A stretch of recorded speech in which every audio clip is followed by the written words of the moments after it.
You know, exposition is the best part of a story, in my opinion. It's like the development of the story. You know, it's where you learn about the characters, you learn about where you are and where you've been and where you're going. It's a build, you know, it's like one step after another. It's kind of like The Wizard of Oz. It's like this journey that takes you from the beginning to the middle and then to the end, you know. And so by the time you get to the conclusion, by the time you get the payoff, the answer to all the questions, it's like really exciting, you know.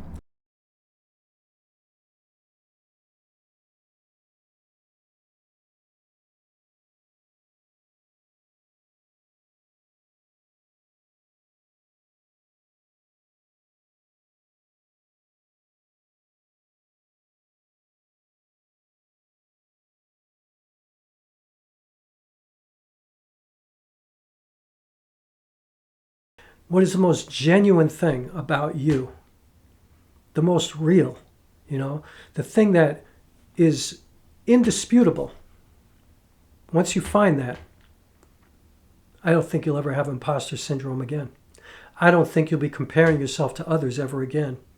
I don't think you're going to be jealous anymore. I don't think you'll be a hater because you have what's for you. Not everything is for everybody, you know.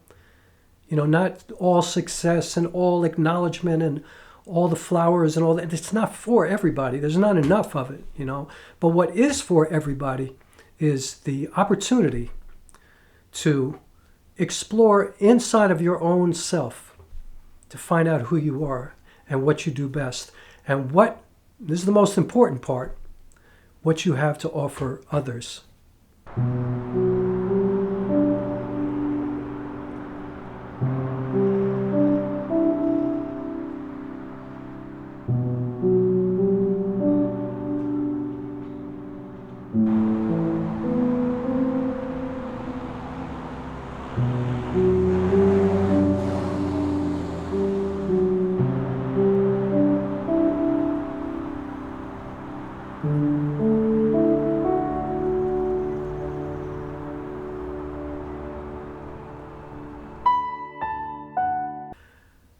Sitting here in this beautiful 4:3 aspect ratio. If you saw my eyes, I was just looking at the monitor real quick. But, you know, after making a video about anamorphic and shooting in scope, you know, 2.39 to 1, and, you know, then going back to 16:9, 4K, and I'm here in 4:3 because I love this aspect ratio. And I'm actually shooting with a zoom lens, which I never do, but I'm using the Panasonic 20-60 kit lens. And, for some reason, I want to do this. I wanted to tell you all that because it's like, those are my unique choices. You know what I mean? Not that I'm the only person who shoots 4:3, although there are not a lot of films in 4:3. I mean, you could say there's plenty, but in comparison to all the films made, especially modern films, you don't see a lot of 4:3 films, you know. And certainly the Panasonic 20-60 kit lens is not that lens that you're going to go, oh, I got to get that lens to make my movie, you know. But I love this lens for some reason. And I don't like zoom lenses, and I don't use autofocus. I'm manually focusing myself right now. And I have, you know, a filter on it. I'm shooting indoors. I got the lights under control. I actually have an ND filter on because I had to shoot at ISO 4000 to get everything balanced the way I want it, in camera at least. And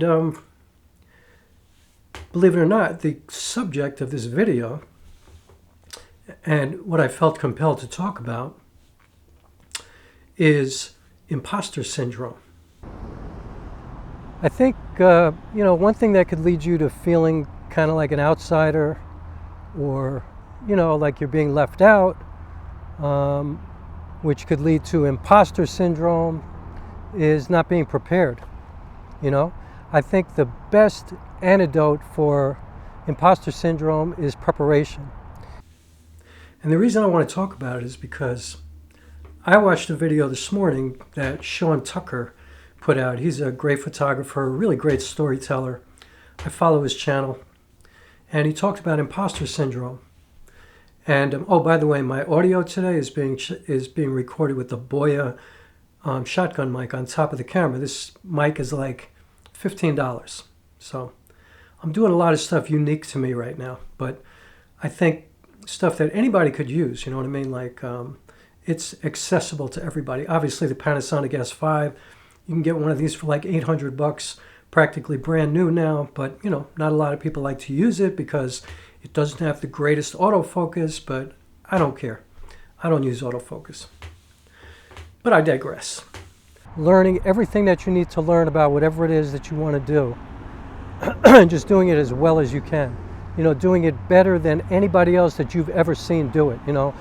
And if you can't reach that kind of, you know, like obviously if you want to be a basketball player and you can't be as good as Michael Jordan or LeBron James or whatever, just be the best version of yourself. You know what I mean? Like, and only you know when you've reached that kind of status inside of your own existence. You know, when you've reached your potential, when you've gone as high as you could possibly go. And the thing about that is that when you get as high as you think you could go, you realize you could always continue to go higher. I watched a video by Sean Tucker this morning about imposter syndrome. And ironically, 2 people have contacted me in the last couple of days. One of them a comment on one of my YouTube videos, and another one through my website that they have imposter syndrome. And I thought a lot about that. And I want to comment on it because I actually think this is something that a lot of people experience. And it's like, I'm kind of the opposite of imposter syndrome, at the risk of sounding like a pompous asshole. I don't have any imposter syndrome, but I have experienced it until I had an epiphany years ago that, in fact, I have the opposite of imposter syndrome. And so let me explain. I've said that twice now. And I think, you know, a lot of people have this imposter syndrome and they feel like outsiders and they feel left out. But I think a lot of it is because they're kind of lazy, to be honest with you. You know, they're not working as hard as they can. They're not leaving every stone unturned. You know, they're not doing everything that they should be doing to allow themselves to feel like they can handle any kind of situation in the scenario that they've chosen to be in.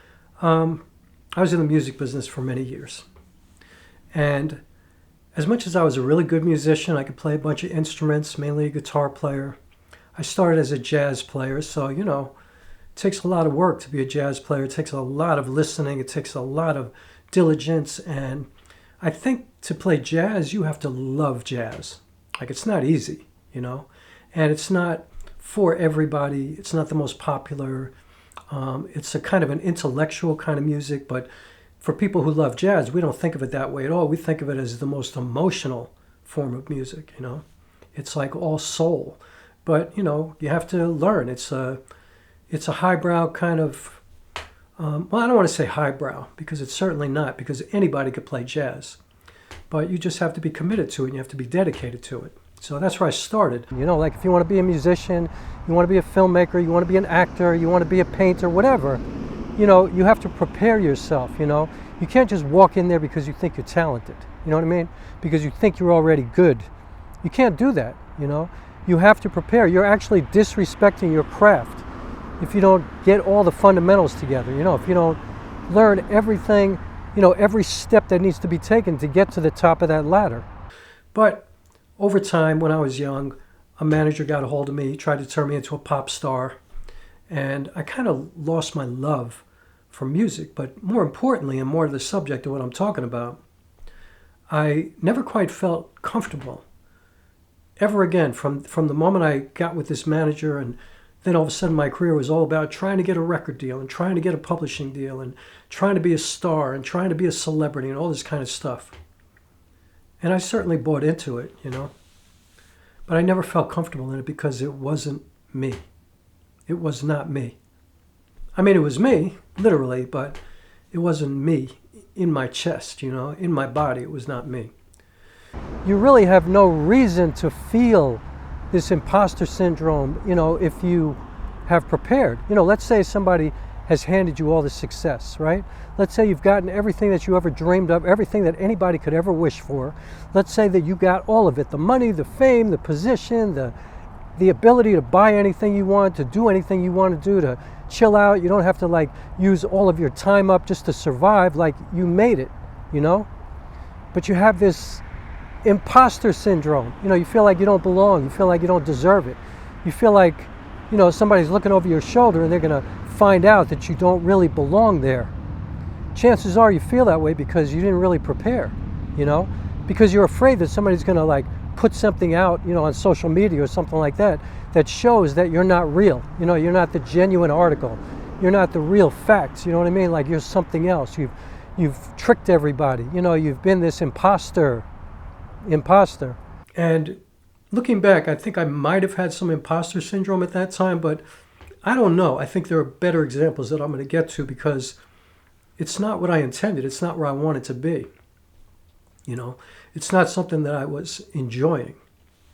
And so I don't know if I was feeling imposter syndrome or if I just didn't want to be there and felt like everybody around me who was in my band, like I had over 100 people come in and out of my band. You know, whoever wasn't on the road was in my band, because the people who played with me were out on the road with like Luther Vandross and Eric Clapton and Sting and people like that. And so people were, you know, on the road and off the road, and just, you know, I had charts, and so people would show up and just read the charts, and that was the band.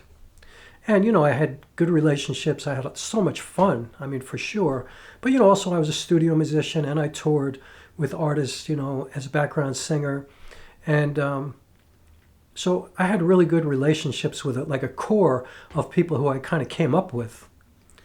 But I still never felt really a part of a community, you know. Even though it was certainly a community and I was a part of that community, I didn't feel like this is where I belonged. I always felt this yearning to be somewhere else, but I didn't know where, you know. I mean, let's face it. I bet you there are a lot of YouTubers who have imposter syndrome, you know? And I mean some of the most successful ones, you know? Because a lot of YouTubers, especially in the filmmaking space and the photography space, you know, they talk about lenses and cameras and all this kind of stuff, but I wonder how many have ever made a feature film, or even a short film, or done a commercial for anybody, or even shot a wedding, you know? Like, I think in order to not have imposter syndrome, you probably should not be talking about stuff that you have never actually done yourself, you know? And I think the biggest reason was that I've always been kind of a social activist, you know? And when I first started writing songs, that's what I wrote about, you know, racism, privilege, you know, misogyny, stuff like that. And my manager was like, ain't nobody want to hear that, you know, like, write about love and sex and being a star, you know, like, no to the racism and all that stuff. Injustice, no. And if you have done it yourself, then I think you need to like work on your self-worth, you know, the way that you look at yourself, your self-image, because if you've done it, and if you've done it well, and if nobody has like taken you to task for doing a shitty job, and if you've gotten paid for a job, or if you've done a friend a favor and they've appreciated it or whatever, just take the win. You know what I mean? Just take it. There's no reason for you to feel less than or other or not as good as somebody else. And so I felt stunted, you know what I mean? Like I felt like I couldn't, and so as a result, like recently I got out of a storage space and I found all these old recordings of my music from back in the day. And some of the songs that I listened to, they didn't even sound like remotely familiar to me, you know? Except that it was my voice singing and my handwriting on these tapes and CDs and stuff that I found. Like I found cassettes. That's how long I've been in the business. And it was me singing, and I could tell it was my arrangements, the chords, like everything sounded like me, but I had forgotten these songs because I've written over 500 songs. But so I was prolific in that world that I was living in, and I was productive, and I was doing a lot of stuff, but I don't know, you know, like I could care less about the lyrics that I was writing at that time. So I didn't really feel so attached, like people feel like their songs are their babies, you know. I only felt attached to them because I was like, this is the one that's going to get me a deal. This is the one. And so, you know, that wasn't it for me. But if you're prepared, then no matter what anybody says, at least you know that you've done everything that you could possibly do, you know? At least you know that you have put in the work, you know? Gotten up early in the morning, did all the studying, did all the research, did all the reps, like you got everything in so that what people see is the best of you, you know? And what you feel is the best of you, you know? And then you're armed with all this strength and experience and pride and, you know, the feeling that you've done it all, you know, you've stretched yourself as far as you could possibly reach, and all of a sudden you feel all this energy to keep going and to maybe reach heights that you've never imagined, you know, that you never really felt like you could do, that you never were able to see yourself in that kind of position, you know? And so years later, I went through the most difficult time of my life, you know, like a lot of loss. And I'm talking about death, relationships, like all the bad things happened all at the same time. And I lost everything, you know, like spiritually, financially, tangibly, like I lost everything and everybody. I mean, it was such a hard time and I was lost, you know, I was fucked up. And the one good thing that came out of all that is I decided, like, you know what, I'm going to go do what I want to do, you know. And years before that, I had seen Whoopi Goldberg do a one-person show. And it was all about, you know, injustice and people on the streets and, you know, social ills and things like that. And I remember thinking when I saw her, I was like, that's what I want to do. That's what I should be doing. And I don't know, it's kind of sad when people don't do that. You know, I feel like everybody who at least is not, you know, laden with some kind of disability or something like that, anybody who's relatively healthy and who, you know, is not burdened with incredible, you know, life challenges, has the opportunity to rise above what most people feel are the kind of expectation of where they should land in life, you know, what position they should hold, you know, with regards, you know, like compared to everybody else, you know. And so I went into the theater. That's the good thing that happened from all this horrible stuff that was going on in my life. I decided to go do what I wanted to do.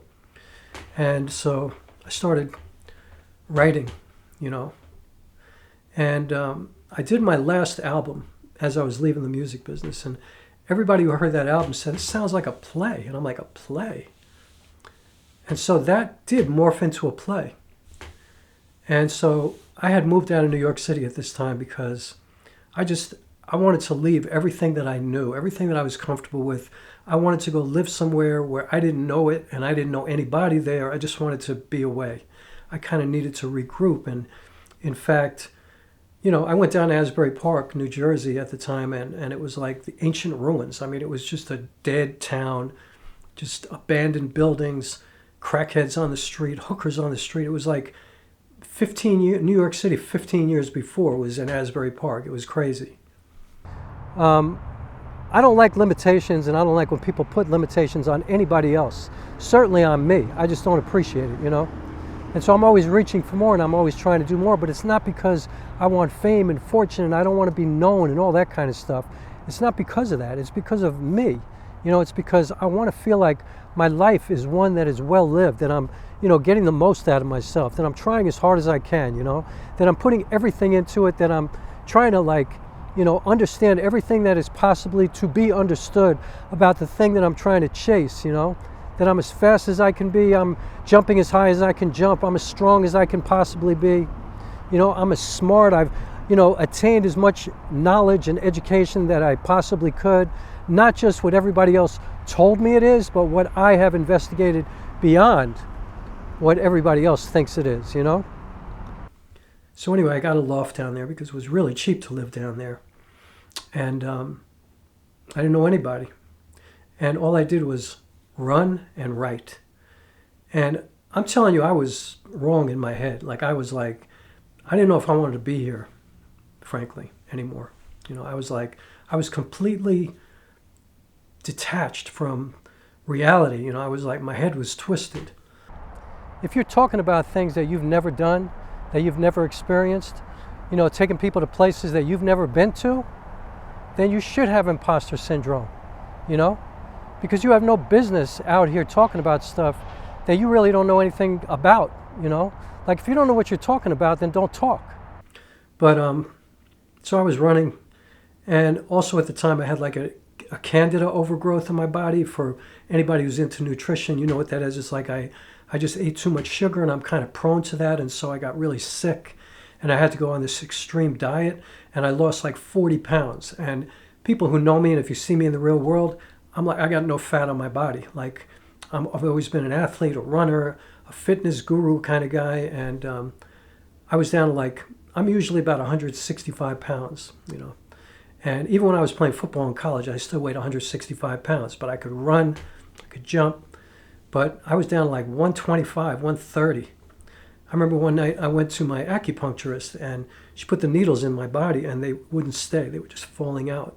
And she's like, yo, you need fat on your body. Like, if you got the flu right now, you would die. You need to gain some weight. But I just wasn't thinking, you know what I mean? I was just running, and I was literally running until my feet bled some days. Like, I would just run for miles and miles, and I was just inside of my own head. And that was one thing that I did. And the only other thing that I could do when I was in this depressed state was to write. I want to be that person that kind of goes a little bit further than everybody else in terms of effort, you know? Not in terms of being better or being the best or whatever. Like, yeah, I have dreams of being the best just like everybody else, but that's not what consumes me, you know?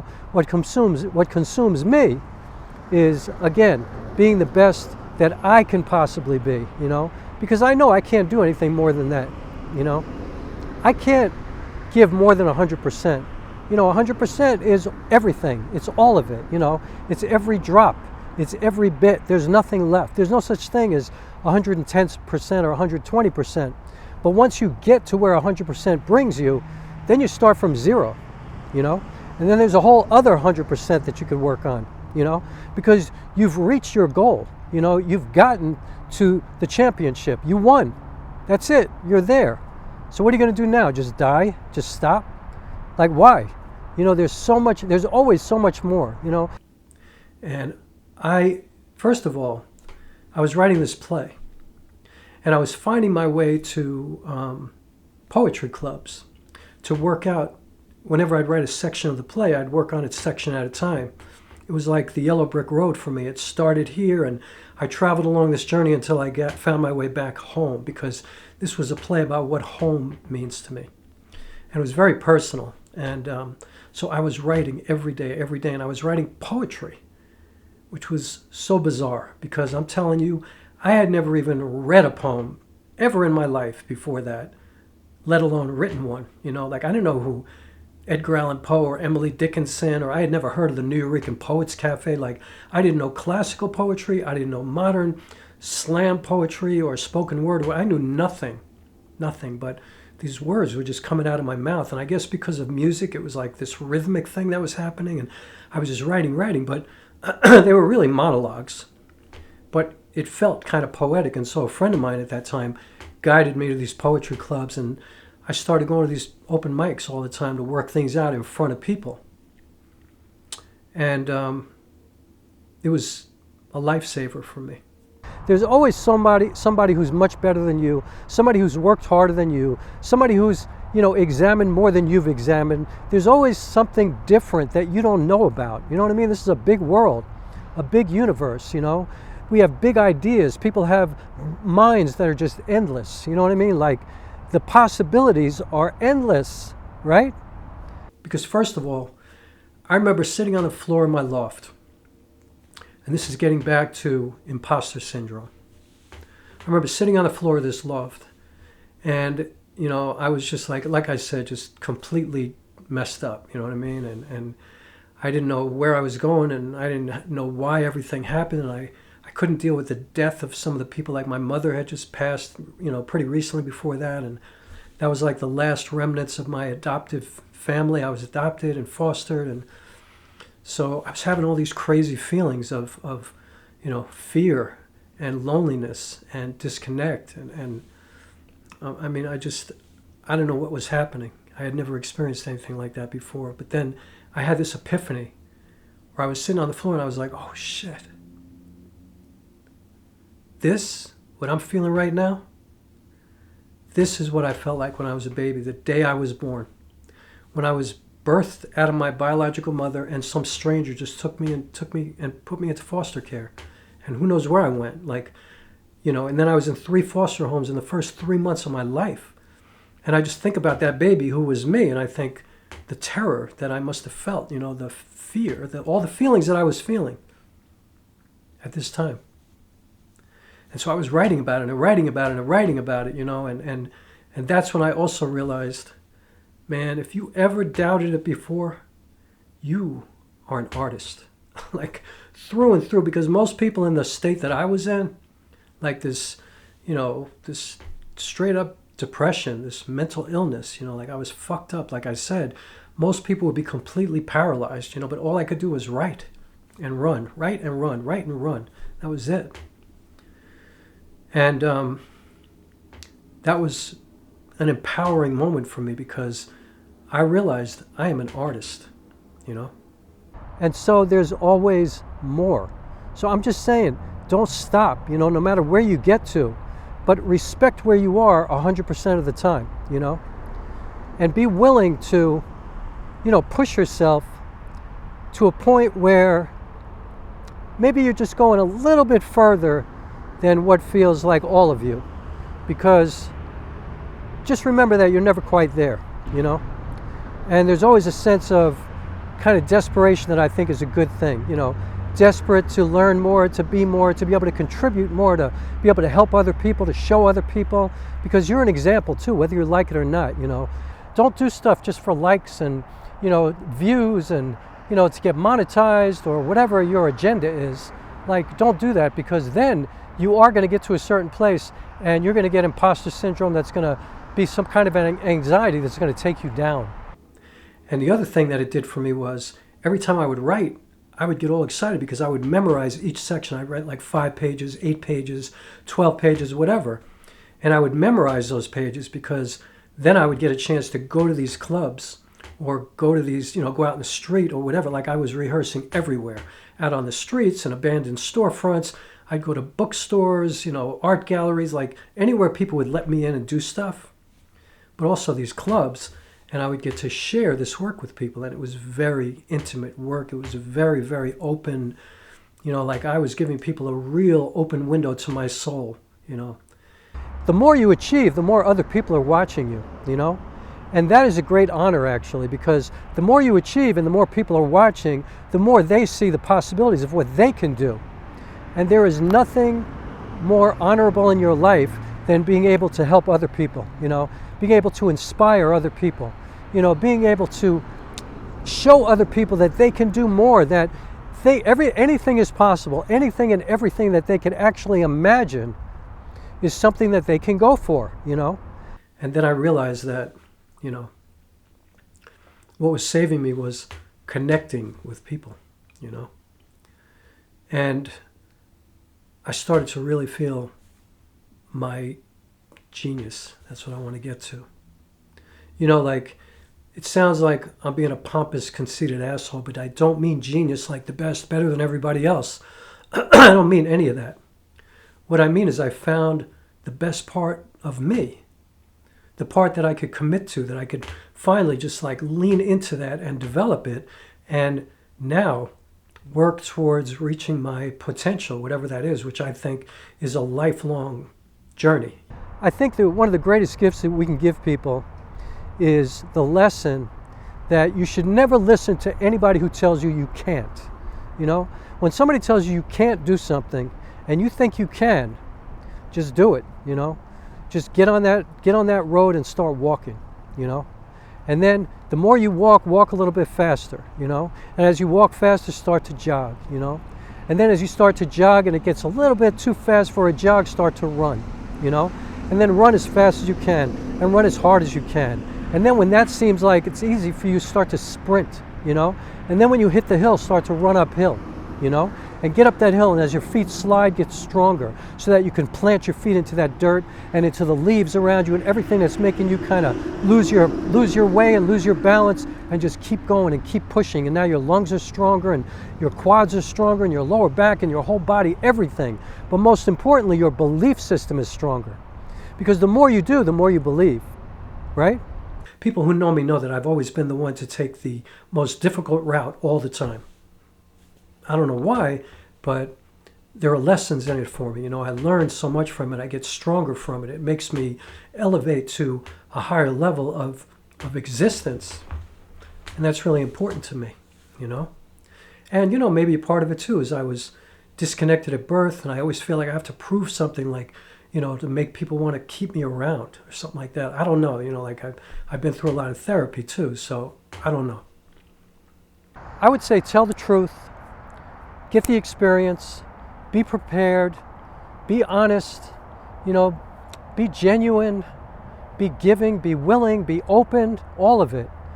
And chances of you having imposter syndrome, as much as you still might get it, they're probably not as high. And even if you do get imposter syndrome, chances are you'll be able to unload it and get rid of it pretty fast if you kind of refer back to everything that got you to this place. And you can think to yourself, damn, you know what, I deserve to be here. I did this. I remember one night I was at the Bowery Poetry Club, which is one of the big ones. There's like the New Eurekan, and then there's the Bowery. There's a place called Bar 13. These are like the Mecca, all of them, of poetry. Like the greatest poets in the world come to New York to perform in these places. Like real talk. And so one night I performed at the Bowery, and I always had this incredible connection with the audience. But, you know, I did feel a little out of place when I first showed up to these clubs, because, you know, there were these poets there who were like educated at Sarah Lawrence College, and, you know, these places where they had like great liberal arts programs and poetry programs, and, you know, these people had like these incredible vocabularies, like SAT words exploding all over the place, and you know, metaphors and just beautiful language, you know. And I wasn't like that, you know. I just talk kind of real talk, you know. Although I started to get more into my own language, you know what I mean? And I started to read a lot more at that time. And I did elevate myself and educate myself a lot more, because I hadn't read a lot my whole life. I was a jock. I just like played football and baseball and basketball my whole life, and I wasn't interested in anything academically at all. The more you achieve, the more you understand that there's like no ceiling, you know? There is no ceiling until you die, you know? And who knows what's beyond that point, but all we know is what's here. And so I'm just saying, when you get to where you think you wanted to go, keep going, you know? And if you think about it like that, then there are no limits to what you can achieve, because getting to the first goal that you have just seems like normal, you know? It seems like that's what you should be doing. It seems easy, you know? But as you do things, you learn nothing is easy, and nothing comes to those who think things are easy, because they're not willing to do the hard things, to get through the hard things, right? To overcome shit. That's what life is about. Life is about overcoming things. But this woman walked up to me after a performance one night, and I had done really well, you know? And she said to me, shh. I was like, what are you talking about? She goes, every time I see you on stage, I think, shh, don't say any words. Don't say any words. I can't listen to you. And I was like, wow. You know, like, and I didn't say anything to her, because she was actually one of the top poets, you know, and I will never say her name. But, you know, and also, honestly, I loved her work. She was great, you know. She was a great, great writer. You know, she had beautiful language, beautiful metaphor. Sometimes I didn't like the poetry of a lot of those poets, because, frankly, it was too tricky for me. Like, I didn't even understand it. It went right over my head, and I think a lot of the people in the audience would say the same thing. But her stuff I understood. The only difference was that her performance, she looked this big on stage, like a tiny little person. She had no stage presence. She had no connection with the audience. And so audiences didn't really respond to her. You know, the only people who responded to her were her friends, the other poets. But she didn't have what I had, where I could show up at the New Eurekan Poets Cafe on a Friday night in front of 300 people and rock the house, even though I didn't have the background of some of the other poets, because I was being intimate, you know, I was being open, you know, I was connecting with people. I was contributing. And as a result, I was getting so much from it. You know what I mean? There was an exchange, and that's what I'm talking about, you know. I was like, you know, writing and memorizing and getting all excited and then getting on stage and having this beautiful shared experience with an audience, this conversation, this exchange that was like good nutrition for me, and it was like filling me up, you know, and it was healing me, absolutely healing me, because I found the reason I was born. Hard things step in our way all the time, obstacles, challenges, you know, tragedies. It happens every single day, you know, loss, pushback, you know, things that are unfair, injustice, you know. There's so much built-in injustice for so many people. If you're a person of color, if you're a woman, if you're, you know, mentally challenged or physically challenged in some kind of way, you know, whatever this universe has handed you at your birth, that's what you have. You know, you can't do anything about what you have, but you can do something about what you do with what you have. You know, how you approach every minute of your life, that you have control over, you know. So you could just sit there, or you could, you know, just try to do the best you can. And all you got to do is look around and see people in wheelchairs, or people who are blind, or who are deaf, or who can't move, who can't see. I mean, read about Helen Keller, you know. Read about people like that. You know, read about people who seemingly had obstacles that were like unspeakable, right? And just impossible to get past. And they achieved so much, you know. Like when I finally moved over to theater and film, acting, being able to, you know, express myself in the way that I wanted to, it began the healing process. I really believe that I might not have made it through if I hadn't found that, you know. No details on that, but suffice to say, it was a bad time. And I got through. And I found what was the essence of me. And people who come to see me perform, they feel that, you know. And as a result, they allow me to feel them. And so we have this relationship. And that's what finding your own genius can do for you. You know, it can connect you to other people, because that's the point of making art, right?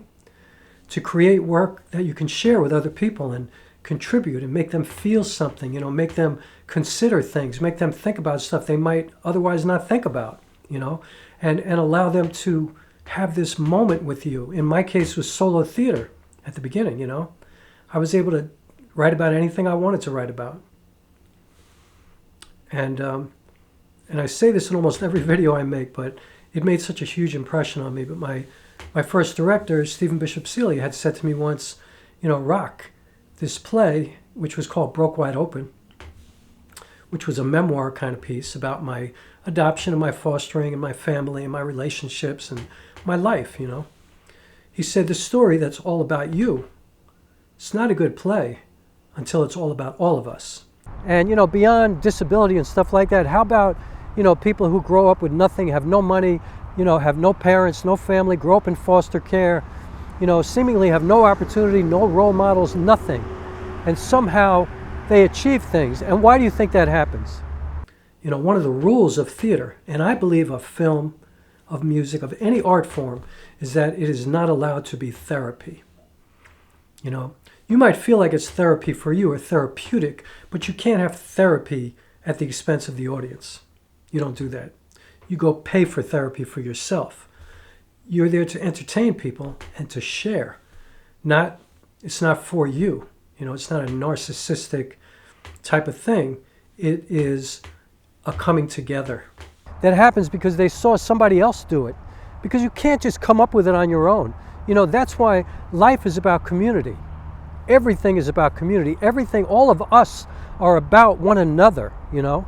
And the only way you can overcome things is when you see somebody else do it and you're like, damn, I could do that, you know. Where you're inspired, or even maybe the starting point is, damn, I want to do that. I wish I could do that. But then all of a sudden you're like, I think I can do that. And I got to tell you that ever since I found that moment, ever since I had that ephany, ever since I realized that this is who I am, This is the genius inside of me. This is what I do best. This is the thing that if I develop it, nobody else can do.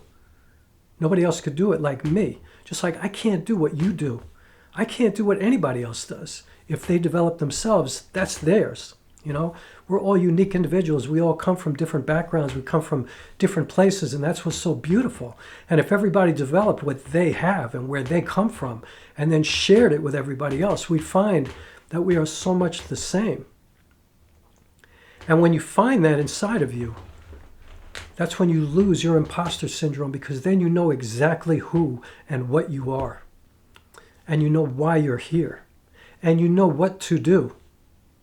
Work hard, be diligent, be honest, you know. Take care of the fundamentals, do the small things, the little things, take tiny steps at the beginning. And you will be surprised every single day of your life about how much you can achieve, what you can attain, you know, and what you can give to others. And so imposter syndrome began. You know, somebody in Sean Tucker's video, somebody had written to him, when can I finally call myself a photographer? When do I know that I'm a filmmaker? When can I really, really call myself an actor or a musician? And I believe that moment is when you find out who you are. You know, what resonates with you the most? What is the visceral feeling inside of your body that is unlike any other feeling? You know, what is the most genuine thing about you? The most real, you know, the thing that is indisputable. Once you find that, I don't think you'll ever have imposter syndrome again. I don't think you'll be comparing yourself to others ever again. I don't think you're going to be jealous anymore. I don't think you'll be a hater, because you have what's for you. Not everything is for everybody, you know. You know, not all success and all acknowledgement and all the flowers and all that. It's not for everybody. There's not enough of it, you know. But what is for everybody is the opportunity to explore inside of your own self, to find out who you are and what you do best, and what, this is the most important part, what you have to offer others. I put in the work, you know, I learned, I overcame stuff, you know, I did stuff that I didn't even think I could do. I pushed myself, I sacrificed. Imposter syndrome will be completely out of your body, out of your mind, out of your awareness. It'll be gone.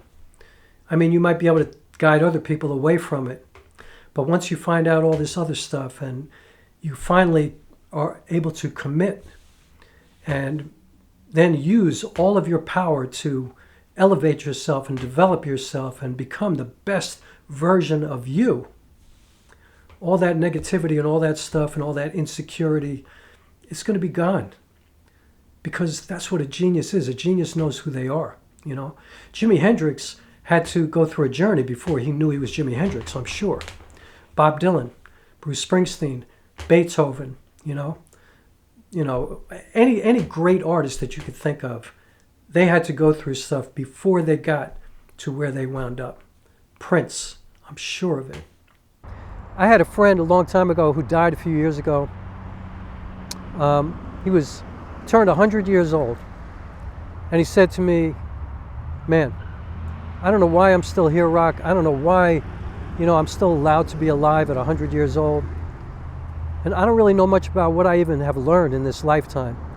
But the one thing I do know about this lifetime is I believe in the deepest part of my body that we are all here to help one another. It's as simple as that.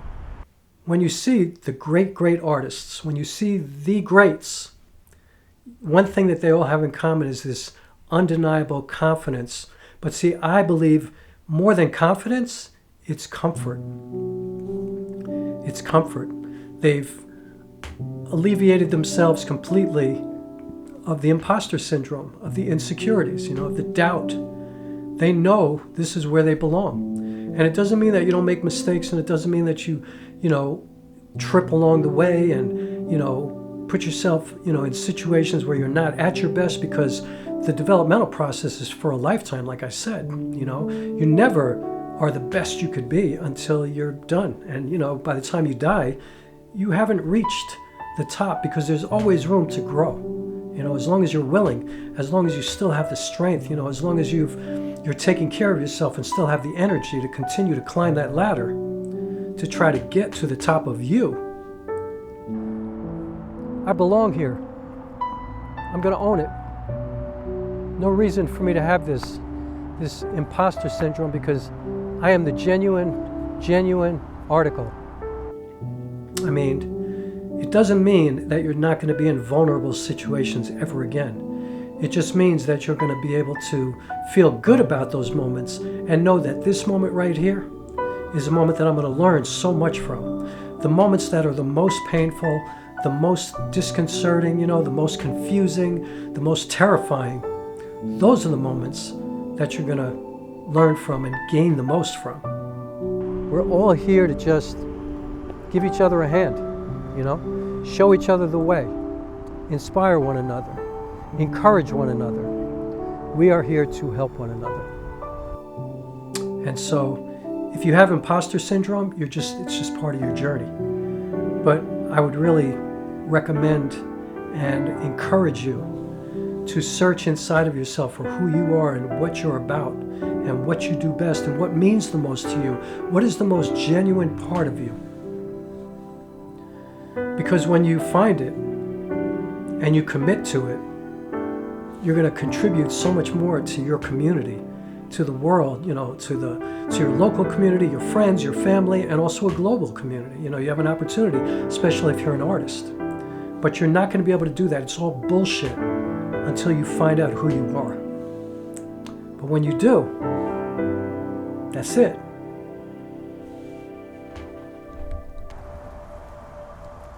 And before I leave here, I just want to tell you, I believe in you.